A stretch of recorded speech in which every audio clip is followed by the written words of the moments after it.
What's up, buddy? Welcome back. Glad you found the place. Well, I promised you the story of Johnny Boone, and here it is. So this is the story of the largest domestic marijuana syndicate in United States history. In 1987, Johnny Boone was arrested in Minnesota.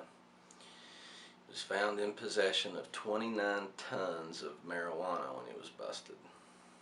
Now, they'd been after him for a couple years before. They didn't know who they were after and they couldn't find him, but they knew they were after the leader of a very large marijuana syndicate. So once the feds finally caught up with him, he ended up doing 15 of 20 years. Now, they busted 70 men on 29 farms in 9 different states. Now, the reason that it took them 2 years, because they made their first arrests in the organization in '85. But because everybody they arrested, nobody talked. Not one man. Out of the 70 men that they arrested, every one of which was born and bred in Kentucky, not one of them said anything. Not one accepted a plea deal. None of them. So they all did their time. And like I said, it was the largest marijuana syndicate, the largest domestic marijuana syndicate in United States history. And they were all from Kentucky in the 80s.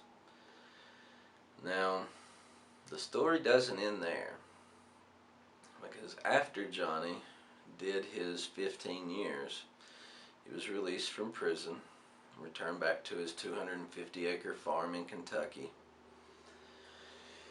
Now that's where the story picks up, because in 2008 they flew a helicopter over Johnny's farm and, well, they discovered 2,500 marijuana plants. Well, Johnny was still on probation, so that was no bueno. So they went to go get old Johnny. Well, when they showed up, there wasn't nothing at that farm but the pot plants. Now, the feds, they went on a looking for Johnny. They interviewed every one of his friends, every associate he'd ever had, his mailman, every person that had ever laid eyes on Johnny, they interviewed. Well, as it come to no surprise, not one person was willing to offer any information about where Johnny was.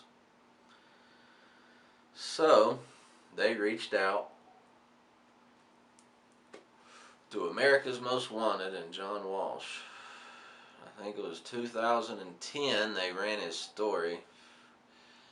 Now, if you go and watch this, please don't believe everything that you see on TV. Hell, not even half of it. But the one thing that is for sure, Johnny grew some of the best weed that anybody had ever seen. Now, back in the 80s even, he was taking strains from Russia and Afghanistan and crossing them to make extremely potent strains of marijuana. 2 of the best strains I've ever smoked, both still come from Kentucky. Now, it's hard to say where old Johnny is. I mean, he had so many connections. Hell, the feds said that he shipped marijuana to Jamaica and Cuba from Kentucky. Go figure, huh? So run, Johnny, run. Now, you don't have to take my word for this. They wrote a book about it. The name of the book is Cornbread Mafia. Now go ahead and get your chuckles out, I know. But that wasn't the name they gave themselves.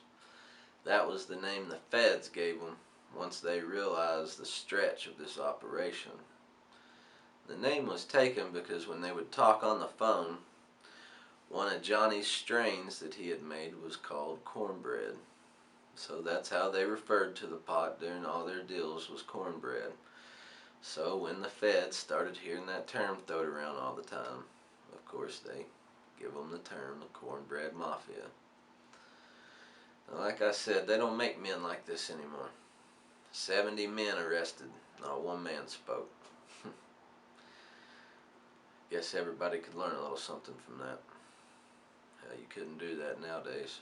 Get any 5 guys together and they get busted, they just want to turn on everybody. So, let's just remember that there actually used to be some places before California where people didn't care to grow just as much weed as they needed to grow. And let it be known that Johnny, people didn't stay quiet because they were afraid of him. They stayed quiet because they respected the man. Because when you couldn't pay for your farm, when you couldn't make your payments or your light bills, he made your payments. When your kids needed new school clothes, and you couldn't afford Christmas dinner, well, Johnny could, and he did. So I'd say that's why to this day, nobody still knows where old Johnny is. But we hope he keeps running. We hope he keeps running. We hope you don't ever come back. Run, Johnny, run. Well, I hope y'all enjoyed this story. Now, come on back.